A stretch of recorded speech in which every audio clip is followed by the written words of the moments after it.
오늘 김주신 안수집사님의 그 간증을 들으니까 좋다, 너무 좋다, 이런 고백이 나오겠어요? 안 나오겠어요? 나오죠. 지금은 11가지를 말씀하셨지만 말하지 않는 많은 것들, 어쩌면 여러분이 나 이거 돼야 되는데, 나 이거 하나님이 도와주셔야 되는데 하는 그것들 전부 다 김주신 안수집사님의 삶 가운데 하나님이 다 일을 하고 계시는 거예요. 예. 중요한 것은, 제일 중요한 것은 김주신 안수집사님 하나님을 알았다는 거예요. 여러분, 우리가 하나님을 안다고 하는 것이 얼마나 중요한지 모릅니다. 하나님을 아는 사람과 하나님을 모르는 사람, 여기서 안다고 하는 것은 경험해서 아는 거예요. 우리가 지식적으로는 알아요, 몰라요? 알죠. 하나님은 천지를 창조하셨어요. 하나님은 역사의 주관자세요. 하나님은 기도한 자를 도우세요. 응답하세요. 응답하시는 하나님이세요. 등등 우리는 하나님에 대해서 지식적으로 압니다. 그런데 그 지식이 우리로 하여금 하나님을 경험하게 하는 것이 아니에요. 우리는 그런 얘기를 자주 하죠. 알아요. 그런데 형편이 그러지 않아요. 상황이 그러지 않아요. 그것은 아는 거예요? 모르는 거예요? 모르는 거예요. 자, 예를 들어서 옆에 은성이 이렇게 잠시 이렇게 임대해서 쓴 주차장 있잖아요. 저 주차장에 금덩어리가 한 1톤 매장돼 있다는 것을 안다면, 지금 저 주차장 두 필지거든요. 160평짜리 두 개예요. 그러면 320평에다가 저게 처음 분양할 때는 한 550 그 정도 됐어요. 근데 지금은 모르긴 몰라도 땅값이 10,000만 원 정도 될 거예요. 그러면은 300평에 1,000만 원이면 얼마예요? 3억 1,000만 원, 3억 30억이죠. 맞죠? 30억 우리 있어요, 없어요? 없죠. 그런데 죄송해요, 있는 분도 계실 수 있는데 괜히 없다 그래가지고. 그런데 그 안에 있는 1톤의 금덩어리는 그 가치는 30억하고 비교가 돼요, 안 돼요? 안 되죠. 1톤의 가격이 얼마인지는 제가 잘 모르나 이번에 금 한 돈이 93만 원을 찍었답니다. 예, 어마어마하게 올라가요. 제가 지난번에 그랬죠. 반드시 100만 원 넘어간다고. 100만 원 넘어간다 해도 안 사잖아요. 안 믿으니까 저를. 그때가 80몇만, 70몇만 할 때예요. 물론 저도 안 샀어요. 살 돈이 없으니까. 근데 여러분이 저 옆에 주차장 땅 속에 1톤의 금이 매장되어 있다는 것을 안다면, 여러분들이 어떻게 해도 저 땅을 딱 사버리면 그 속에 있는 1톤의 금덩어리 누구께 되는 거죠? 땅 주인께 되는 거예요. 자, 그 1톤의 금덩어리의 가치가 300억이라고 예를 들어 봅시다. 그러면 여러분 저 땅 어떻게 해서든 사요, 안 사요? 안 살 사람은 바보예요. 단지 진짜 있을까? 에이, 그럴 리가 있나, 이렇게 안 믿으니까 어떻게든 사려고 안 하는 거죠. 제 말 이해가 되십니까? 우리는 하나님을 믿으면서 살아가는데 하나님께서 우리 가운데 놀라운 은혜를 더하여 주시고 하나님께서 우리를 돕기를 원하시는 하나님이시라는 것입니다.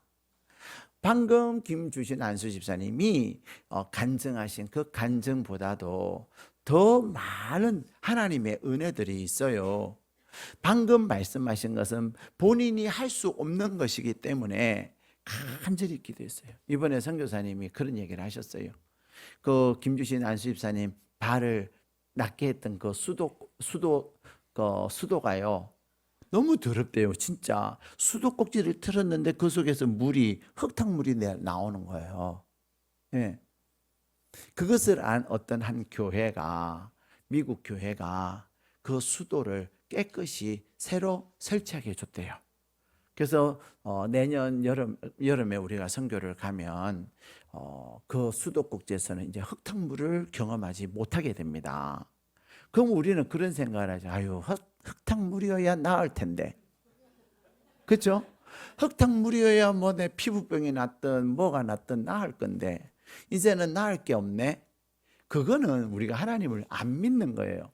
흙탕물이기 때문에 치유가 일어나는 것이 아니라 하나님의 은혜를 사모하고 헌신하고 순종하다 보니 하나님이 역사하셔서 나은 거예요. 그것을 기억하셔야 돼요. 내년에 선교사님이 저희를 특별히 초청해 주셨어요. 내년에는 선교사님 네 분이 선교 20주년이 되는 해고 특별히 미얀마 사역의 10주년이 되는 해래요. 그래서 20주년과 10주년에 행사를 하려고 한대요. 그래서 우리도 내년에 선교를 가려고 하는데 그랬더니 그러면은 이대충신교회에 맞춰서 기념식을 하겠다고 얘기를 하셨어요. 원래는 9월인데 우리는 8월에 가잖아요. 그래서 새로운 또 우리의 그 기쁘고 감격스러운 은혜의 자리가 예비되어져 있는 거예요. 제가 왜 이 말씀을 드리냐? 여러분이 내년 8월을 위해서 기도하면서 준비하시라고. 이번에도 또 김주신 안수집사의 휴가는 또 일상의 휴가와 다른 우리 선교의 일정과 맞춰서 휴가가 되리라고 믿습니다. 예. 김주신 집사님 아멘을 안 하시네. 자, 여러분들 모두도 우리 김주신 집사님의 간증처럼 그러한 하나님의 행하심, 정말로 놀랍다. 어떤 분은요, 막 계속 기도했는데 막 이번에 기도 응답이 돼가지고 막 진급도 되고 막 그토록 원했던 임대도 나가고 그런 일들도 일어나는 거예요. 중요한 것은 우리가 하나님 앞에 간절히 기도할 때 하나님의 도움이 손길이 있다는 거예요. 여러분들에게는 전능하신 하나님의 도움이 필요하세요? 필요하지 않으세요? 별로 안 필요하시는, 특히 찬양 때는 안 필요한가 봐요. 대답을 안 해. 너무 기다림에 지쳤나 봐요. 제가 오늘은 우리 찬양대에게 그런 얘기를 했어요. 기대하시라. 정말 우리 찬양대가 찬양대원 보내달라고 얼마나 목 놓아 기도는 별로 많이 안 하는 것 같았어요. 새벽에 안 와. 그러나 내일부터 오세요. 3일 동안. 근데요, 우리 찬양대가 그렇게 하나님 우리에게 대원을 보내주세요. 그런데도 아직도 미미하잖아요. 근데 내년에는 대원이요, 최소한 3명이 확정이 돼 있어요. 좀 아멘 좀 하세요. 네. 저 자리에 3명이 더 앉으면요 꽉 차는 것 같아요. 근데 제가 볼 때는 3명보다 더 많이 와요. 기대하시라. 하나님의 기도 응답은 기다림이라는 게 필요한 거죠. 그래서 하나님의 때가 되면 남자 대원도 보내주시고 여성 대원들도 보내주시는 거예요. 사랑하는 여러분, 여러분의 2025년은 어떠셨습니까? 하나님은 오늘 우리에게 2025년을 이제 마무리하는 이 시점에서 우리에게 놀라운 은혜를 약속하고 계십니다. 그것은 바로 이스라엘 백성들의 두려움, 이스라엘 백성들의 트라우마, 그것들을 하나님께서 제거해 주심으로 말미암아 사무엘은 이 사건을 뭐라고 말하냐면 도우시는 하나님이 일하셨다라고 고백하고 있는 거예요. 자, 하나님께서 이 이스라엘 백성에게 도우셔서 평생 두려움의 대상이 되었던 블레셋, 평생 트라우마로 남아 있었던 블레셋, 그들에게서 이김을 주시고 빼앗긴 땅을 회복하게 하시고, 자, 우리 14절, 13절, 14절 같이 읽겠습니다. 13절, 14절, 7장 13, 14 시작. 이에 블레셋 사람들이 굴복하여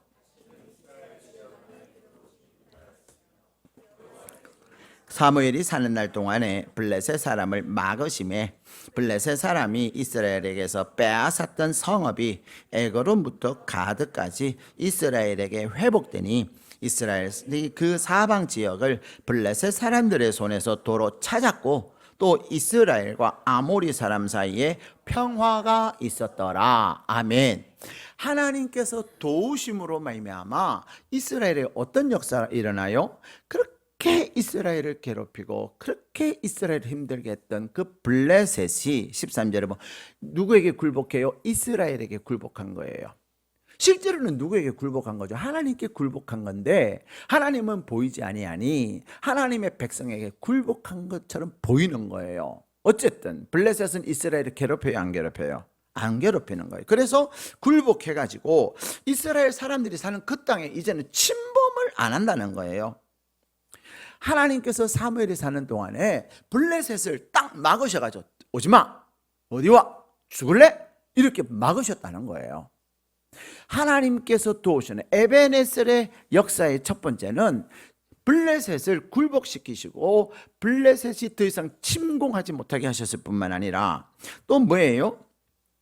하나님께서 14절에 보면 빼앗긴 땅들, 지금 우크라이나가 러시아에게 땅 많이 빼앗겼어요, 안 빼앗겼어요? 지금 휴전이 안 되고 종전이 안 되는 이유는 그 땅 때문에 안 되는 거예요. 우크라이나는 땅 주세요, 우리 땅이잖아요. 러시아는 빼앗았다고, 우리가 빼앗았으니까 우리 땅이야. 근데 그 땅이 어마어마하게 중요한 땅이고 지하산도 많은 땅이거든요. 그러니까 서로 그것 때문에 지금 휴전이 안 되는 거예요. 종전도 안 되는 거예요. 근데 하나님께서 어떻게 하시죠? 빼앗겼던 땅을 다 이스라엘에게 회복시켜 주셨어요. 더군다나 에그론이나 이 가드는요, 원래 블레셋 땅이에요. 근데 블레셋 땅이었던 그 땅조차도 이스라엘에게 회복시켜 주셨고, 세 번째 하나님의 도우심으로 말미암아 어떤 역사를 이루시죠? 14절에 보면 하나님께서 평화를 이루신 거예요. 여러분, 혹시 여러분 가운데 어떤 인간을 보면은 막 불편하고 인간만 생각하면 잠 안 오고 그런 인간 있어요, 없어요? 아, 있다고 그러세요. 예, 그게 솔직한 얘기예요. 왜 없겠어요? 있으면서도 없는 척 하시는 거지. 근데 하나님께서 그들에게 평화를 주신 거예요. 우리는 마음에 평화가 있고 마음에 평안이 있어야 행복하게 살아요. 근데 하나님의 도우심의 손길 때문에, 하나님이 도우심으로 말미암아 이스라엘에게 적이, 나를 괴롭히는 인간이 더 이상 나를 괴롭히지 못하도록 하나님 막으시고, 오히려 나를 괴롭히면 하나님께서 손을 보시는 거예요. 어떤 분이 그런 분이 계셨어요. 다 이제 주의를 하다 보면은 시베요 목사님 왜 그런 거예요? 막 이래가지고 좀 불평을 좀 세게 하시는 분이 계셨어요. 근데요, 신기하게 그럴 때마다 집안에 아주 거시기한 일이 생기는 거예요. 첫 번째는 몰랐어요. 두 번째 또 그분이 목사님 어쩌고 나 안 할래요 어쩌고 막 그런 거예요. 근데 두 번째 그 일이 또 똑같은 일이 또 반복해서 일어나는 거예요. 근데 이분이 그때 알았어요. 내가 그렇게 역정을 내고 목사님한테 불평하고 막 대들고, 교인이 저한테 막 역정 내면 저도 역정 낼까요? 그냥 가만히 있을까요? 가만히 있어야 돼요. 저 역정 내면 그분은 어떡하고요? 목사님 못 쓰겠어. 목사님이 내가 힘들어서 그런데 나를 못 받아주다니. 그리고 교회를 떠난다니까요. 성도가 있어야 목사가 목사지, 성도가 없으면 목사가 목사겠어요. 근데 누가 일을 하시는 거죠? 하나님이 일을 하시는 거예요. 그래갖고요, 똑같은 일이 일어나니까 이제서야 그분이 깨닫고는 아유 목사님 죄송해요, 잘못했어요. 근데 그래서 하나님이 또 그러니까 해결을 해주셨어요. 큰 일이 일어날 뻔했는데 별일 없이 해결을 해주셨어요. 세 번째 그 일을 또 했을까요? 안 했을까요? 또 했어요. 이 사람이요, 습관이라는 것이 참 바뀌기 어려워요. 이분이 세 번째 거의 같은 강도로 했는데 이번에는 하자마자 죄송해요 한 거예요. 그리고 그 일이 일어났을까요? 안 일어났을까요? 일어났죠. 일어남으로 말미암아 이분이 3-4번 하고 나서는요, 얼마나 마음을 다스리고 입술을 다스리고 절대로 이제는 그렇게 안 하려고 노력을 해요. 그렇게 노력할 뿐만 아니라 사람들한테 그런 얘기, 야야야야 내가 있잖아 그랬는데 나 죽을 뻔했어. 내가 죽을 뻔한 게 아니라 우리 가족이 어려움을 당하고 내가 그거 뒤치다가냐고 내가 고생을 했다니까. 내가 미쳤어 막 이러면서 이제는 두 번 다시 내가 안 그럴 거야. 혹시 마음에 안 들어도 그러지 말어 막 그런 얘기를 하는 거예요. 우리 안에 그런 트라우마가 있는 거죠. 내가 할 수 없는 일들이 있어요. 근데 누가 하시는 거죠? 하나님이 하시는 거예요. 여러분, 여러분이 금년 한 해에 정말 어렵고 힘든 일이 있었단 말이에요. 그 일들을 누가 도우셔야 되는 거예요? 하나님이 도우셔야 되는, 여러분은 하나님께 정말로 하나님 내가 잘못했어요, 내가 하나님 앞에 약속도 지키지 않고 내가 하나님 앞에 순종도 안 하고 자꾸만 내 것만 챙겼어요 하면서 여러분이 하나님 앞에 뉘우치는 게 있어요, 없어요? 있어요. 있다니까요. 근데 중요한 것은 하나님은 여러분을 뭐 하시는 분이에요? 도우시는 하나님이에요. 하나님은 오늘 여러분에게 무엇을 주시기를 원해요? 맨날 오늘 보면은 7절 같이 읽겠습니다. 시작. 이스라엘 자손이 미스바에 모였다함을 블레셋 사람들이 듣고 그들의 방백들이 이스라엘을 치러 올라온지라 이스라엘 자손들이 듣고 블레셋 사람들을 두려워하여, 동그라미 하세요. 예? 블레셋 생각만 무서워요, 두려워요. 여러분 한밤중에 탁 혼자서 길을 가는데 어떤 남자가, 큰 남자가 딱 오면 두려워요, 안 두려워요? 두렵죠? 나도 두려울 것 같아요. 나도. 그래서 어떤 분은요, 핸드폰을 꺼내가지고 전화를 하는 척 하는 거예요. 안 그러면 진짜 전화를, 여보 난데 언제 와? 막 이러면서 가는 거예요. 그러면 그 사람이 나쁜 사람도 아니지만 혹시 내 마음에는 두려움에 편안함을 갖다 주니까. 그렇다고 어떨 때는요, 혼자서 탁 길을 건너서 다른 반대쪽으로 가기도 하고. 우리 안에 있는 두려움은요, 우리에게 자꾸만 도망을 가게 만들고 피하게 만들어요. 근데 하나님은 우리를 도우시는 거죠. 근데 여러분이 하나님의 도움이 필요해요, 안 해요? 여기만 필요한가 봐요. 우리 저기는, 우리 저 방송실 쪽에 여러분은 하나님의 도움이 필요하세요, 안 하세요? 진짜 필요하세요? 우리 찬양대는 어떠세요? 그렇죠. 우리 욕자 권사님 역시 훌륭해요. 많이 필요한 거야. 하나님의 도우심이요, 진짜 많이 필요해요. 우리가 하나님을 잘 안 믿으니까 필요해요 이렇게 하지만 진짜 하나님을 도움을 경험하신 분들은 많이 필요한 거예요. 오늘 하나님이 우리에게 이 말씀을 주신 이유는 여러분을 돕기 위해서. 그리고 여러분이 금년 한 해를 돌아보면서 맞아, 하나님이 도우셨네, 하나님이 이렇게 도우셨네, 그것을 우리는 깨달으면서 야, 금년에도 좋았다. 사실 김주신 집사님 뭐라고 그러냐면요, 너무 좋다, 진짜 너무 좋아, 감동이야, 정말로 감사해.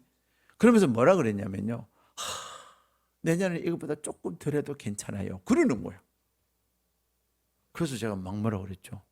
집사님, 내년에는 금년보다 더 좋아야지. 아무리 금년이 베스트라고 해도 베스트 오브 베스트 할 수 있잖아요. 베스트보다 더 좋은 베스트 할 수 있지 않냐고.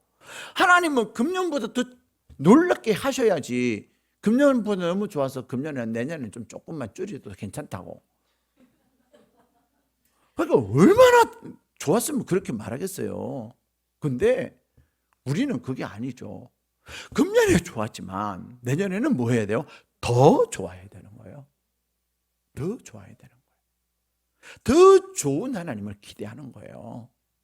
사랑하는 여러분, 근데 하나님은 오늘 저와 여러분에게 어떻게 하나님의 그 놀라운 도우심을 경험할 것인가, 이스라엘의 경험을 통해서 우리에게 말씀하고 계세요. 그 첫 번째는 뭐냐면요, 자 우리 3절 4절 읽겠습니다. 7장 3절 4절 시작. 사무엘이 이스라엘 온 족속에게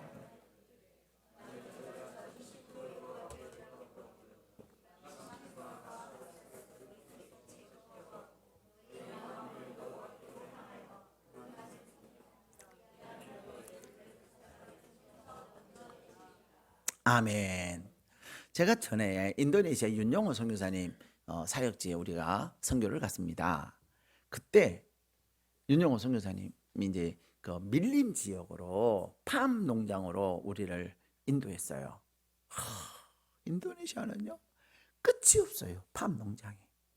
비행기를 타고 다 하늘에서 보면요, 팜 농장, 팜 나무가 쫙 있어요. 엄청나게 한참 가야 돼요. 근데 그곳에서 이제 팜 농장에서 뭘 만들까요? 팜유. 여러분 꽃갈콘 아세요? 새우깡 아세요? 그것들은 전부 다 인도네시아에서 가져온 팜유를 가지고 만드는 거예요. 인도네시아 세계 팜유 생산 1위예요. 근데 거기에 그 팜 농장에서 일하시는 분들이 많이 계세요. 정말로 비참해요. 애기들은 거기서 태어나서 거기서 죽는 사람도 있어요. 근데 그곳에 갔는데 예배를 드리는데 끝날 때 선교사님 그러는 목사님 아픈 사람이 있어 기도해 달래요. 그래서 제가 가서 기도해 드렸는데요. 그분이 예수를 열심히 믿으면서 자기 베개에 이불에 옷 속에 뭐를 가득 채워놓은 줄 아세요? 부적. 그래서 그분이요 그냥 아픈 게 아니라 귀신에 들린 거예요. 귀신이 발작을 한 거예요. 그래서 그 귀신을 쫓아냈는데 중요한 것은 그러면 선교사님 목사님 우리 인도네시아 사람들은요 하나님도 믿으면서 다른 미신을 또 섬겨요. 근데 문제는 우리 한국 사람들은 하나님만 섬길까요? 다른 것을 섬길까요? 진짜 죄송하지만요 하나님을 섬기면서 다른 또 무언가를 섬기는 거예요. 네. 자, 여러분은 아니라고 말씀하시지만 자 예배를 가야 돼요. 예배를 가야 되는데 나 학원 가는데 차 좀 태워줘. 그러면 여러분 예배를 오세요? 차 태워주러 가세요? 야 지금 예배 가야 되니 너 그냥 걸어가라. 아니면 택시 타고 가라. 돈 보내줄게. 그렇게 하세요? 거의 대부분은요. 그래? 알았어. 내가 지금 태워줄게. 그러면은 자녀가 학원이 나의 바알신이 되는 거죠. 그렇죠? 하나님 앞에 예배를 드리는 그것하고 바꿀 수 있는 게 있어요? 없습니다. 이 예배는요. 하나님이 여러분에게 주시고자 하는 복의 통로예요. 이 예배는 하나님께서 여러분의 인생에 복을 주시고자 하는 통로예요.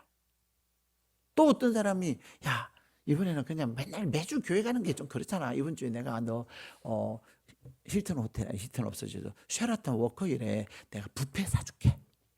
와 예배 가지 말고 와. 그 쉐라톤까지 가려면 2시간 걸리잖아요.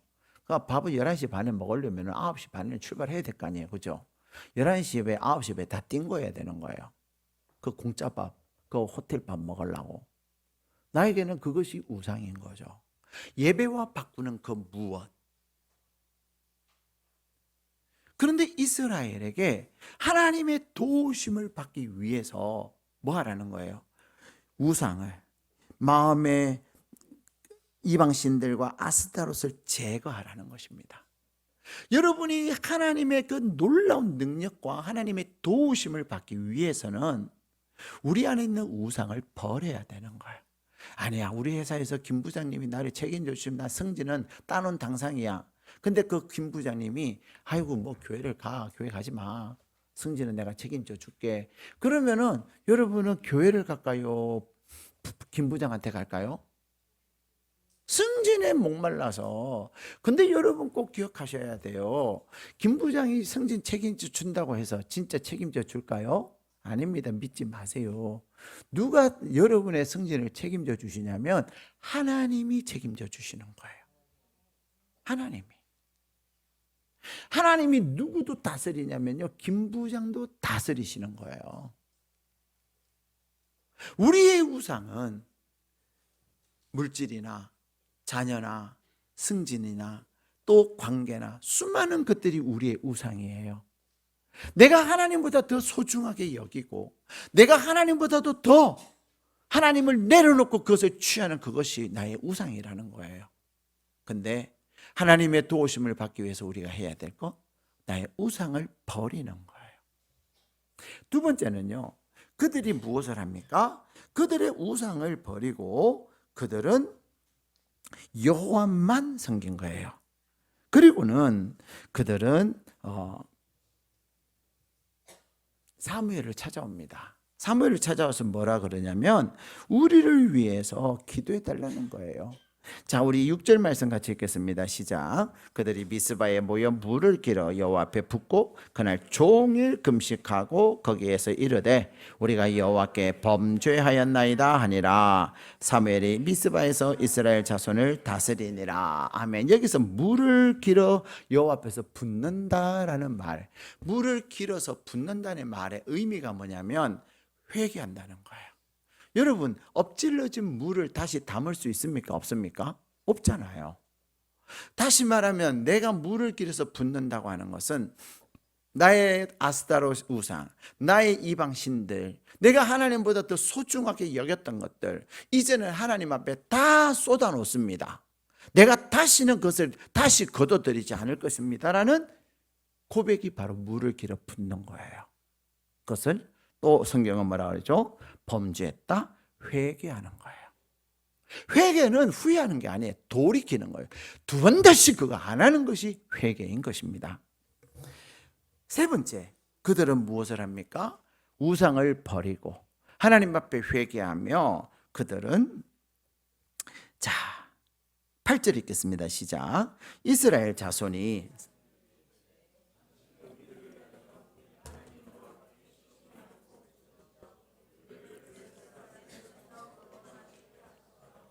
아멘. 자, 여기에 보면 이제 그들이 블레셋이 쳐들어온 것을 보고서는 사무엘에게 달려와 가지고 우리 하나님 여호와께 쉬지 말고 부르짖어 우리를 블레셋 사람들의 손에서 구원하시게 하소서 하고 기도하고 있어요. 저도 우리 성도님들이 저한테 달려, 목사님 지금 그럴 때가 아니에요, 기도해 주세요, 기도, 막 그렇게 하는 분이 계시면 좋겠어요. 목사님 시간 되면 기도해 주시고요, 생각나면, 내가 그러면 반드시 그렇게, 생각 안 나면 기도 안 해도 되죠? 내가 바빠서 시간이 없으면 기도 안 해도 되죠? 내가 그런다니까요. 그러면 그때서야 무슨 말인지 알아. 아니에요 목사님 기도해 주셔야 돼요. 여러분, 우리가 살아가면서 우리의 블레셋이 있습니다. 그럴 때 여러분 뭐 해야 돼요? 첫 번째는 내 우상을 먼저 내가 하나님 앞에서 하나님보다 더 사랑했던 거, 하나님보다 더 중요하게 여겼던 게 있는 거 없는 걸 점검을 하고 그거 버려야 되는 거예요. 네. 여러분이 아무리 자녀를 위해서 그냥 헬리콥터처럼 돌아다녀도요, 누가 도우셔야 돼요? 하나님이 도우셔야 여러분의 자녀의 길을 누가 열어주시는 거예요? 하나님이 열어주시는 거예요. 여러분이 헬리콥터 맘이라 그러잖아요. 막 애들이 가는 곳곳마다 다니면서 막 이렇게 한들 애가 잘 될 것 같아요? 안 될 것 같아요? 오히려 더 안 될 경우가 많아요. 아니야 얘야, 나 예배 가야 돼, 미안한데 오늘 택시 타고 와라. 택시비 8,000원이면 10,000원 보내주는 거죠. 그러면 애 기분 좋아할까요? 나빠할까요? 2,000원 벌었다고 좋아해요. 진짜예요. 엄마 다음에도 교회 가세요, 택시비 보내주세요. 자, 첫 번째는 우상을 버리고, 두 번째는 맞는다 그랬죠? 회개하는 거죠. 그리고는 세 번째는 하나님 앞에 기도하는 거예요. 특별히 여러분의 기도의 점을 가지고 목사에게, 사모에게 기도해 달라고 쪼르세요. 우리 교회 성도님들은 안 쫄라 저에게. 제가 설교 준비하면서 사모엘은 좋겠다. 여러분이 혼자서 기도하는 게 아니에요. 다른 식구들한테 가서 같이 기도 좀 하자. 그리고 목사에게, 목사님 제발 좀 쉬지 말고 기도 좀 해주세요. 작정하고 기도해 주세요. 막 그러셔야 된다니까요. 네 번째, 하나님의 도우심이 언제? 그들이, 자 10절 읽겠습니다. 시작. 사무엘이 번제를 드릴 때에 블레셋 사람이 이스라엘과 싸우려고 가까이 오매 그날에 여호와께서 블레셋 사람에게 큰 우레를 벌하여 그들을 어지럽게 하시니 그들이 이스라엘 앞에서 패한지라. 아멘. 자, 그들이 우상을 버리고 그들이 하나님 앞에 회개하고 그들이 기도할 때 힘써 기도하면서, 그때 마지막 뭐가 필요해요? 번제를 드리는 것이 필요해요. 다시 말해 예배하는 거예요. 이 번제는 레위기 공부할 때 여러분들 모든 것이 하나님의 것임을 인정하고 모든 것을 태워서 드리는 제사가 번제예요. 남는 게 없어요. 다 태우니까. 우리가 하나님 앞에서 모든 것이 하나님의 것임을 인정하는 게 중요해요. 그러면서 하나님 앞에 예배하는 거예요. 여러분, 예배가 얼마나 중요해요. 자, 예배를 드리는데 하나님께서 블레셋에게 큰 우레를 바라신 거예요. 예배가 능력이 있는 거예요. 이것이 예배인 것입니다. 사랑하는 여러분, 하나님은 이제 2025년에 여러분의 한 해를 돌아볼 때 분명히 하나님이 도우셨다, 정말로 놀랍다, 정말로 감사하다, 그런 것들이 많이 있을 거예요. 그것을 나눠드린 그 종이에 써서 하나님 앞에 올려드리세요. 그리고 또 내년을 생각하니까 며칠 지나면 내년인데, 내년에 여러분이 해야 될 게 많이 있을까요? 없을까요? 내년에 교회, 내년에 하나님의 도우심, 그런 것들을 또 쓰는 거죠. 그리고는 기도하면서 목사님 꼭 기도해 주세요, 1순위로 기도해 주세요, 막 그러셔야 돼요. 천국은 침노하는지, 아유 목사님 내가 무슨 낯짝으로 목사님한테 1순위라고 말해요. 1순위라고 하십시오. 그리고는 여러분이 같이 힘써 기도할 때 도우시는 하나님의 손길이 오늘도 여러분에게 임하실 뿐만 아니라 오늘 경험한 그 하나님의 도움이 내년에 더 풍성하게 임하게 될 줄로 믿습니다.